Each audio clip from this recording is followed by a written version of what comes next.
All right, it is Wednesday. Well, it's really Thursday, but this is for Wednesday. So, what the fuck? Let's talk about something I discovered on Tubi, kind of by accident. It's called Mail Order Murder, the story of W.A.V.E Productions. I sleep like shit anymore, even though I take medication to help me sleep. And I tend to fall asleep with my laptop on watching Amazon Prime or Tubi or whatever. And I fell asleep watching Plan 9 from Outer Space because I'm working on a Plan 9 project. And when I woke up at like 4 o'clock in the morning, there was this documentary on. And the first face I see is Tina Kraus. Tina Kraus is a East Coast scream queen, B-movie, Z-movie actress. I've worked with her in the past. And I'm like, oh, I know who she is. And then Debbie D, who's a Philadelphia-based kind of Z-movie actress as well. And I'm like, what is this? So I started it over, and then I couldn't sleep because I'm watching this documentary. And I didn't know this thing even existed. I'd never heard of this company before. W.A.V.E Productions is based out of South Jersey, which is even crazier because I grew up in Marlton, New Jersey. And it's these guys during the VHS craze who started this mail-order filmmaking business. They were essentially in 1987 camming before camming. Okay. Where people would send them their ideas or their scripts and then they would make it, you know? And it became very fetish based. There's a lot of women being suffocated or drowning in quicksand, but they always tried to have a beginning, a middle, and an end to it. And it's this cool era of shot on shitty-o movies where things like Boarding House or Sledgehammer or things that were shot on a camcorder could get into video stores. And there was this really cool period of time when you would get a movie at the video store that had a really cool professional cover, and then when you got it home, it looked like when my mom used to tape my hockey games, you know? But it was this time period where horror filmmakers were just like, wait, porn can do it. Why aren't we doing it, you know? So they started making these movies, and I found myself really invested in these dudes because they're these 3 or 4 schlubby white guys from South Jersey, and they made this their careers. And they have this robust catalog of films that they've made, fetish stuff, obviously, but they also made some movies as well. And, you know, there are these dudes who go, well, I get to spend the rest of my life with, like, young, sexy titty flesh, you know? Oh, no. I know. So they fucking cracked the code, dude. So, so I just wanted to talk about this movie real quick because I've been thinking a lot more recently about filmmaking and about, like, that DIY style of people who gather around them a small group of outcasts and make their own outsider art together. You know, Ed Wood is one of my heroes, you know. He, you know, in the 1950s, he was a transvestite who was making movies like Glen or Glenda, which was saying, like, this is me, accept me for who I am, you know. And there's, like, something so powerful about that movie. The movie's terrible. You know, the middle of it, the producer added all of this kind of burlesque Betty Page tying women up stuff because they're like, oh shit, there's a lot of guys wanting to get sex changes in this. What do we do, you know? Because it was originally supposed to be the Christine Jorgensen story. She was the first woman or the first man to ever have gender reassignment surgery. And then when the producer tried to get the rights to her life, she was like, no, I want like this much money. So they just made up their own version, and it was Glen or Glenda. And then it's funny, if you ever see Seed of Chucky, their child is Glen or Glenda because they're letting him choose what he wants to be because Chucky wants him to be a boy and Tiffany wants him to be a girl. So that was kind of cool. We are filming this on Transvisibility Day. It is Transvisibility Day, exactly. So I said I can see you. Any other time, I can't see you. Yeah, exactly. It's like an invisibility cloak in Lord of the Rings or some shit, you know? What? What? The invisibility cloak is Harry Potter. Although the that's what I'm thinking. Does have because we were talking about Harry Potter because Yeah, Ezra Miller is the Flash, and he told people in Hawaii he was going to set them on fire, but he's also in the Harry Potter movies. I've never seen a Harry Potter movie, but I know that the main character of the new series is named Newton. And I was like, oh, Yes. that's my name.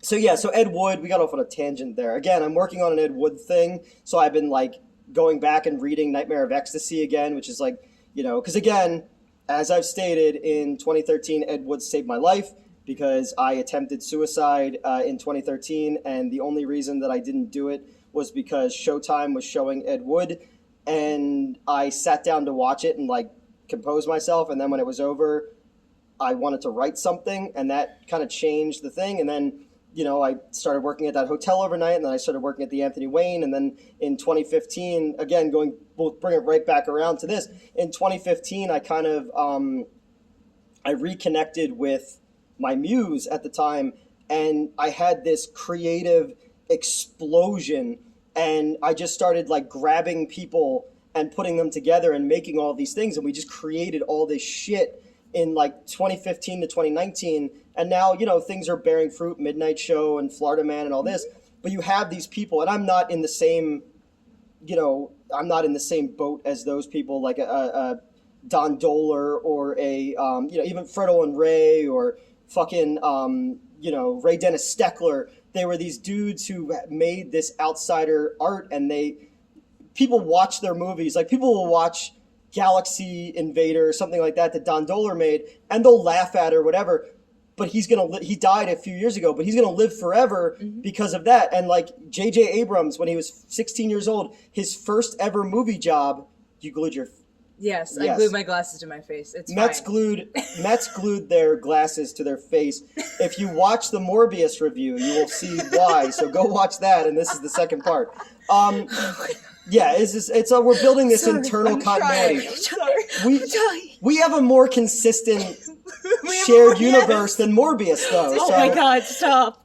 So better cameraman too. Better cameraman, yeah. But seriously, what? No, we're not doing all right, that. Yeah. I'll stop. So these people, like like I said, like a Don Doler, he hired a 15-year-old. 16-year-old J.J. Abrams to write the music for this movie. And J.J. Abrams went on, think whatever you want about the Star Wars movies.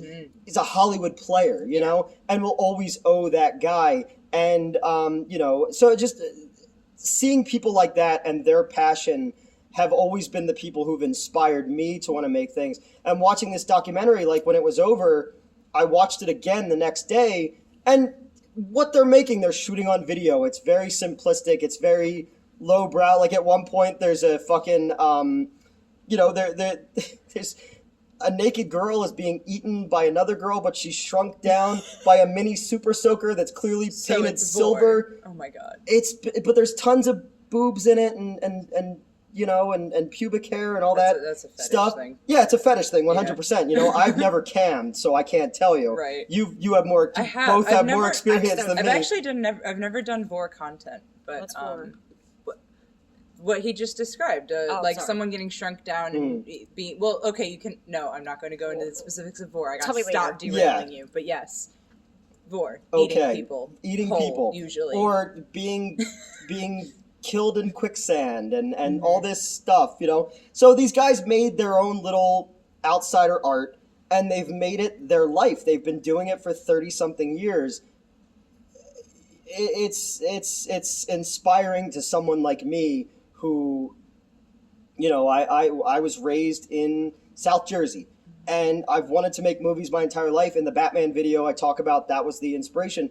But like, it wasn't until 1993, I'm reading the Philadelphia Inquirer, and there's a story in there about this dude in Middletown, New Jersey, who made a movie at a convenience store. And I'm like, wait a minute, this guy made a movie in New Jersey? Like, are you allowed to do that? Like, I never thought that you could make movies outside of Hollywood or Vancouver, because that's where they shot the X-Files and shit like that, So things like that along the way are the things that you pick up, and it gives you that inspiration. And then I start to learn more about these other B-movie filmmakers. And like I said in the Evil Tunes one, talking to Fredo and Ray and him telling me his stories and all this kind of stuff, like, if I could be that guy for the rest of my life, just work with my friends and make the kind of stuff that I think is cool, I would be the happiest fucking person in the world, You're not making someone else's art. You're not writing scripts for somebody who gets paid way more money than you and is too lazy to do their own work. or doing the research for someone for another show that's more popular and you're not getting any of that ad money or stuff like that. You know, I've just always wanted to fucking tell stories and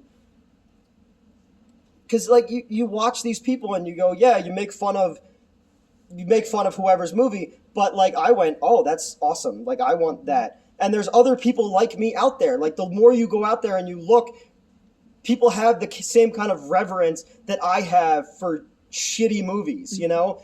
One man's trash is another man's fucking treasure. Like Quentin Tarantino is that kind of guy. Like he mixtapes his shit together and he's like, oh yeah, this terrible 70s kung fu movie inspired Kill Bill, which every fucking college asshole has a Kill Bill poster or something like that, you know? So I was watching this documentary and it reminded me a lot of one of my other favorite documentaries, which is American Movie. Mark Barshard, this dude in Wisconsin in 1997, they followed him in making this movie, and he's just a guy. He's just this kind of crummy dude, and he worked a shitty job as a caretaker at a cemetery, and he's like, yeah, I'm gonna have to go clean up shit in a minute, and I'm trying to make a movie, and I'm sitting in the movie theater that I run.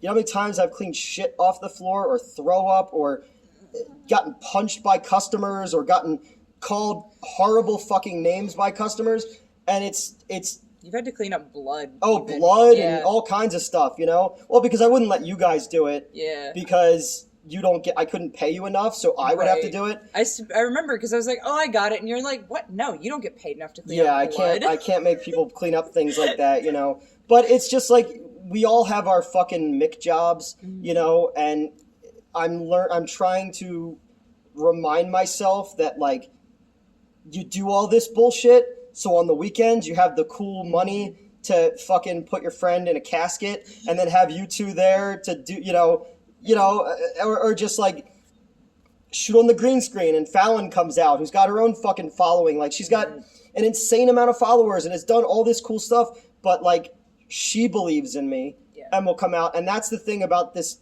mail order murder documentary.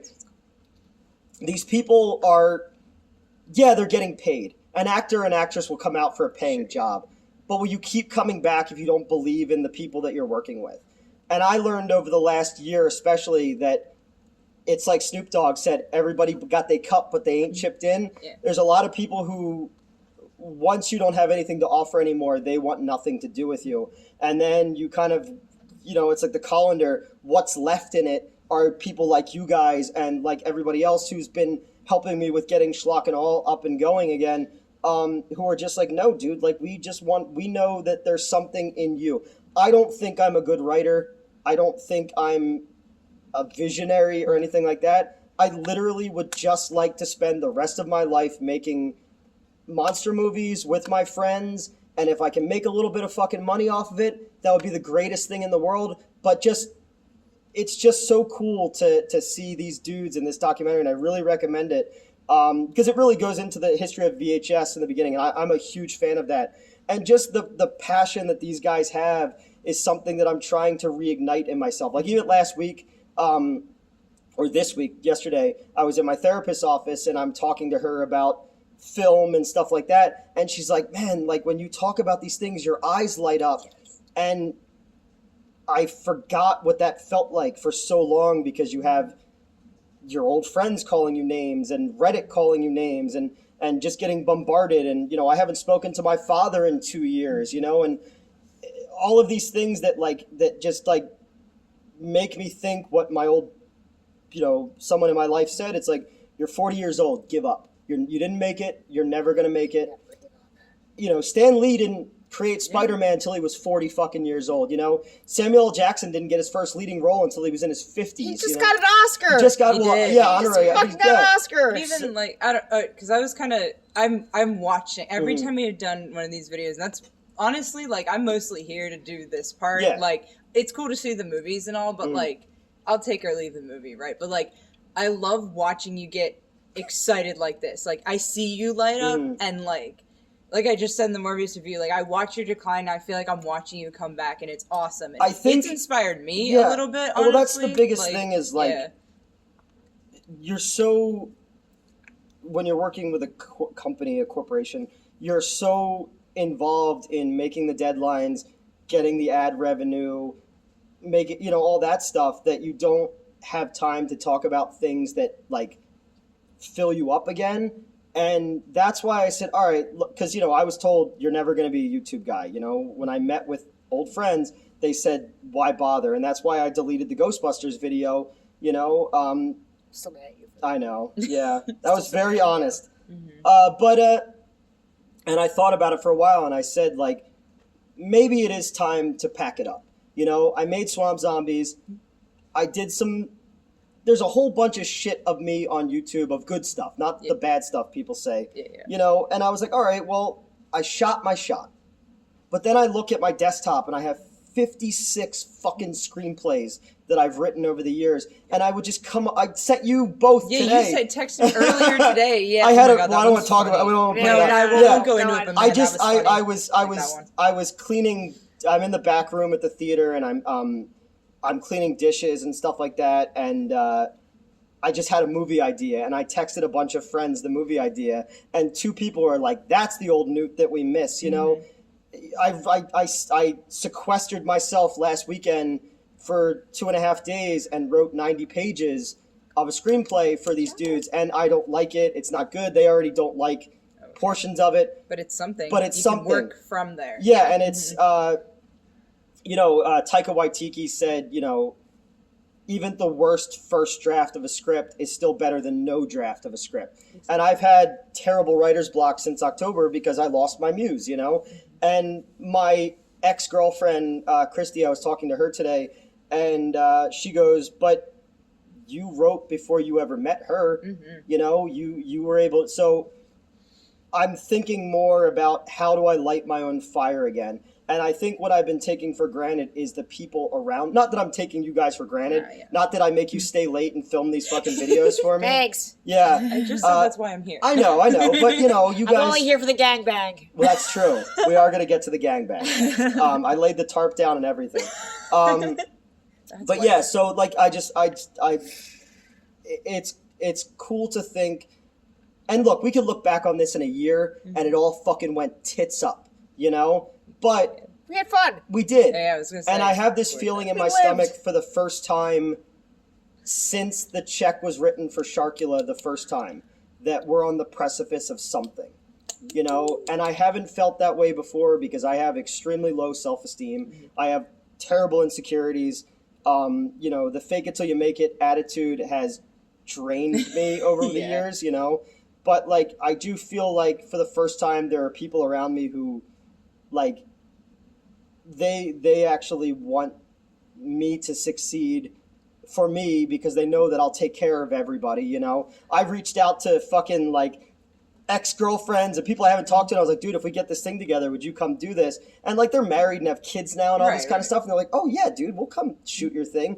Because, like, I just want to have that kind of group, like this mail order murder thing did, that these people have made it their career, and maybe all that bad shit that happened, in the fall had to happen so that I could come back and be better. And it's like Doomsday. You can't kill him twice the same way, So it's like you're going to have to bring kryptonite next time, So, yeah, if you get a chance on Tubi, check out Mail Order Murder. It's got plenty of boobs in it. It's got some interesting characters in it. It's backyard filmmaking.